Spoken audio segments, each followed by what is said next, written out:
Bonjour à tous, j'espère que vous allez bien. Aujourd'hui, on se retrouve pour comparer trois grosses actions. Je sais qu'elles sont beaucoup regardées par les membres de la communauté. Trois grosses actions françaises qui sont donc disponibles sur PEA.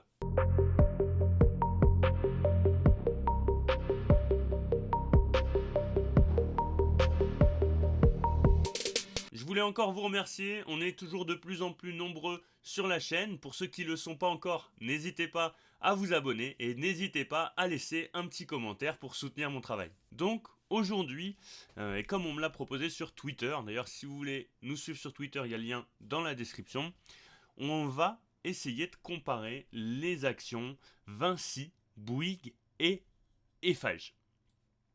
On va commencer par Vinci, on va essayer de définir si c'est des entreprises qui ont des business models qui sont similaires ou est-ce que c'est des entreprises qui sont très différentes.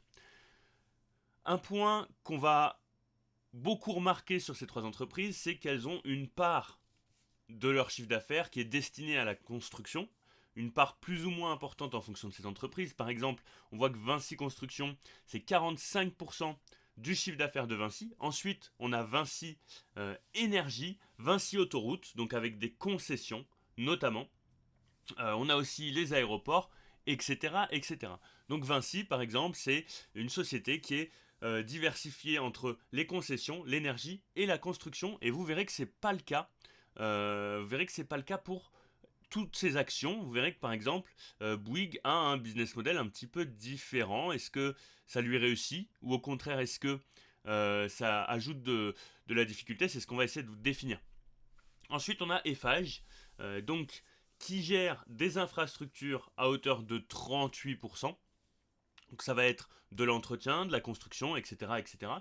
On a de l'énergie, au même titre que Vinci, à hauteur de 27%, et on a de la construction à proprement parler, à hauteur de 20%, et vous voyez qu'elle a aussi des concessions à hauteur de 17%. Donc pas exactement la même répartition du chiffre d'affaires, mais tout de même des secteurs qui reviennent par rapport à Vinci, comme vous pouvez le voir. Ensuite, on a Bouygues. Bouygues, vous allez voir que c'est assez similaire, mais elle a une diversification qui est différente de celle de Eiffage et Vinci. Elle va pas forcément avoir de concessions à gérer. Elle va plutôt être dans sa diversification sur de la télécom, avec Bouygues Télécom, et des médias, avec notamment TF1. Sinon, vous voyez qu'à hauteur de 30% environ, on a Equans, ça va être de l'énergie, une société qui a été rachetée il n'y a pas longtemps par le groupe Bouygues.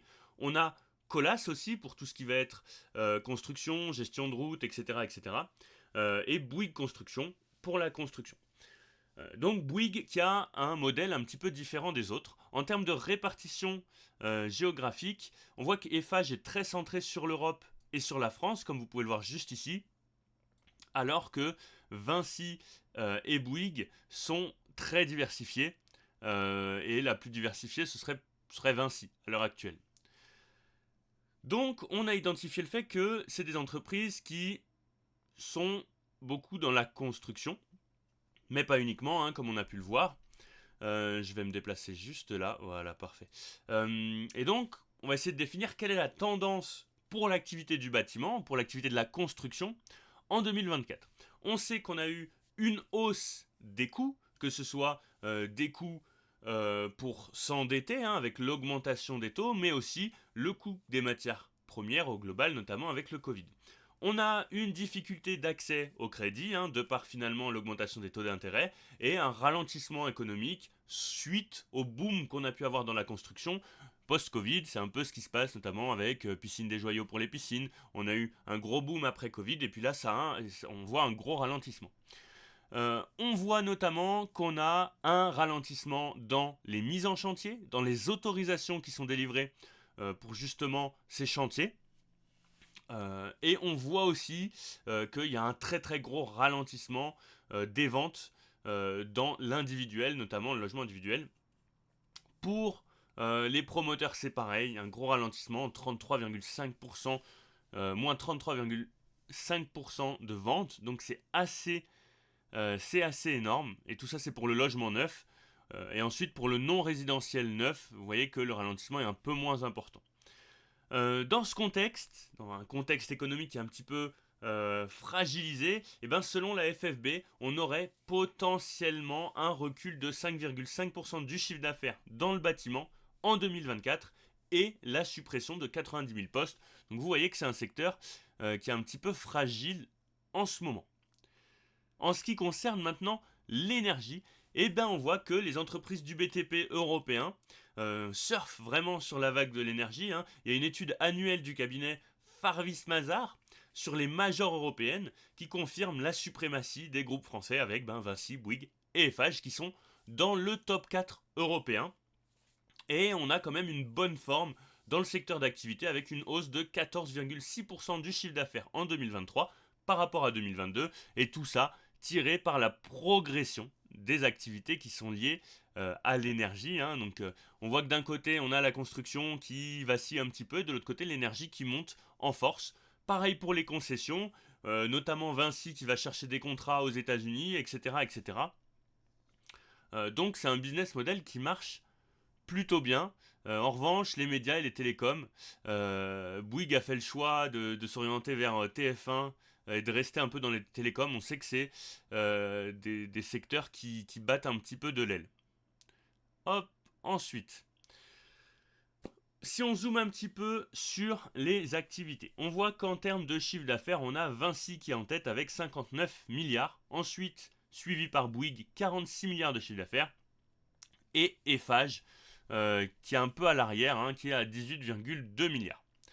La répartition géographique du chiffre d'affaires, vous voyez que Bouygues est à 60% à l'international pour 40% en France, pareil pour Vinci, et Eiffage qui est beaucoup plus centré sur l'Europe, hein, comme on l'a dit tout à l'heure. Si on regarde maintenant les carnets de commandes, on voit que Vinci est en tête avec 61 milliards en carnet de commandes, 53 milliards pour Bouygues et 26 milliards pour Eiffage. Vis-à-vis de l'activité immobilière, c'est Eiffage qui ralentit le plus en 2023 par rapport à 2022. On a dans la foulée Vinci, moins 19%, et Bouygues, moins 14%. Donc pour tout ce qui va être activité immobilière, c'est Bouygues qui s'en sort le mieux entre l'année 2022 et l'année 2023. Si on regarde maintenant les performances du cours de bourse, on voit que c'est Vinci qui réagit le mieux. Pour l'instant, Vinci en bleu, vous voyez qu'il surperforme quand même globalement avec 142% sur les 10 dernières années. Ensuite, on a Eiffage avec environ 100% de performance sur les 10 dernières années. Et enfin, Bouygues qui est un peu au ralenti avec 15% de performance du cours de bourse sur les 10 dernières années. Donc, on voit quand même que globalement, Vinci et Eiffage étaient plutôt liés jusqu'au post-Covid. Et puis à partir de 2022, on a une séparation avec Vinci qui commence à prendre un petit peu le large. Si on compare maintenant les données fondamentales de ces entreprises, je vais essayer de me mettre dans un petit coin. Vous savez quoi, je vais me remettre là, mais je vais me réduire au maximum. Donc si on compare les données fondamentales, la rentabilité, la santé financière, etc., etc. Ces trois entreprises, elles sont profitables sur les 10 dernières années. Il n'y a pas une année où elles ont été en déficit. En revanche, on constate qu'en termes de marge nette, c'est Vinci qui domine avec 6,5%. Et ensuite, on a Eiffage 4,3%. Et c'est Bouygues qui peine un petit peu avec des marges nettes à 2%. Pour le FCF margin, je vous en parle régulièrement. Pour moi, c'est une donnée très intéressante. On a Vinci Eiffage qui tourne autour des 10%, ce qui est très correct pour le secteur d'activité, alors que Bouygues est plutôt aux alentours de 6%. D'ailleurs, ça mériterait plutôt un jaune clair plutôt qu'un vert, pour le coup, sur Bouygues. En ce qui concerne le Return on Equity, le ROE, c'est pareil, on a Vinci et Eiffage qui dominent et Bouygues qui est un petit peu au ralenti. Si on regarde les anticipations en termes de croissance, c'est pareil, on a Vinci et Eiffage qui sont à peu près au même niveau, et Bouygues qui a tendance à être en dessous, avec un revenu anticipé de 2% pour les 3 à 5 prochaines années, ce qui n'est pas terrible. En termes de valorisation, il n'y a pas grand chose à dire, hormis qu'Eiffage semblerait potentiellement, d'après Gurufocus, légèrement sous-évalué. Sinon, on constate qu'en termes de valorisation, c'est plutôt cohérent par rapport aux données financières de ces entreprises. Ces trois entreprises qui, en termes de santé financière, peuvent paraître un petit peu en difficulté parce que c'est des entreprises qui ont beaucoup besoin de financement. Le pour ça qu'elles ont un score d'Altman qui peut paraître bas, en rouge, donc en détresse entre guillemets, mais c'est aussi lié au secteur d'activité. Si on regarde maintenant la rentabilité des capitaux investis, on voit que sur les derniers exercices, Vinci est un petit peu à la peine avec des coûts qui ont beaucoup augmenté, au même titre qu'Eiffage, mais Eiffage s'en sort un petit peu mieux. Donc le coût du capital finalement qui a augmenté, avec notamment l'augmentation des taux d'intérêt. Et donc on voit que sur ces périodes-là, Vinci et Eiffage peinent un petit peu. On voit que Bouygues peine aussi, mais en revanche, le coût de son capital n'a pas forcément beaucoup augmenté. Mais elle peine quand même, donc ça à prendre en compte. On a pour toutes ces entreprises une certaine croissance du chiffre d'affaires, surtout sur les dernières années. C'est plus marqué pour Vinci et pour Bouygues que pour Eiffage. Et ensuite, si on regarde le cash to debt, on a des situations qui sont assez différentes finalement.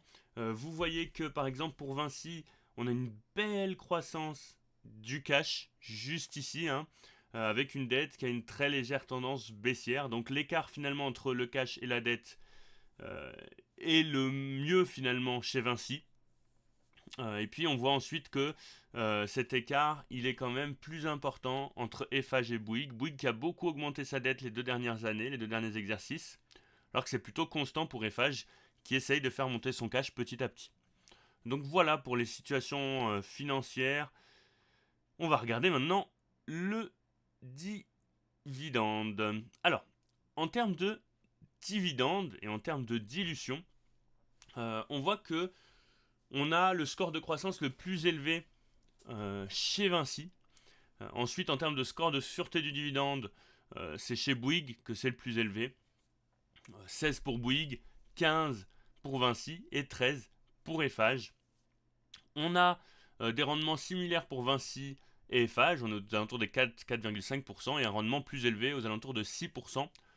Pour Bouygues, on voit que la courbe est plutôt constante chez Bouygues. On reste souvent sur les mêmes, les mêmes niveaux et puis on augmente une fois de temps en temps avec une croissance du dividende de 1% sur les 5 dernières années. C'est différent pour Eiffage et Vinci qui ont une croissance du dividende de 11 à 12% sur les 5 dernières années, avec une coupure, attention pour Eiffage en 2020 pendant le Covid, et des petites oscillations, pareil pour Vinci, notamment pendant le Covid. On a eu un dividende exceptionnel, je ne sais plus, ça devait être en 2014-2015 pour Vinci, et puis on l'a baissé un petit peu, mais on l'a maintenu par contre pendant le Covid. En termes de dilution, c'est des entreprises qui ont tendance à faire augmenter le nombre d'actions en circulation. Donc ça, pour l'actionnaire, c'est pas forcément génial. On voit que chez Eiffage, on essaye de faire l'effort là depuis 3-4 exercices et de baisser finalement le nombre d'actions en circulation. Si on regarde en termes de classement maintenant, on observe quand même que Vinci est au-dessus en termes de performance, de business model selon moi, en termes de diversification géographique, mais aussi en termes de rentabilité.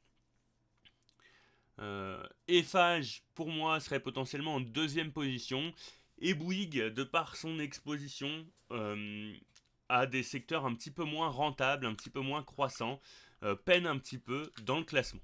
Personnellement, j'ai du Vinci en portefeuille. Eiffage et Bouygues, c'est pas forcément des sociétés qui m'intéressent pour l'instant. Voilà, cette vidéo est terminée. Comme d'habitude, n'hésitez pas à liker, à commenter et à vous abonner si elle vous a plu.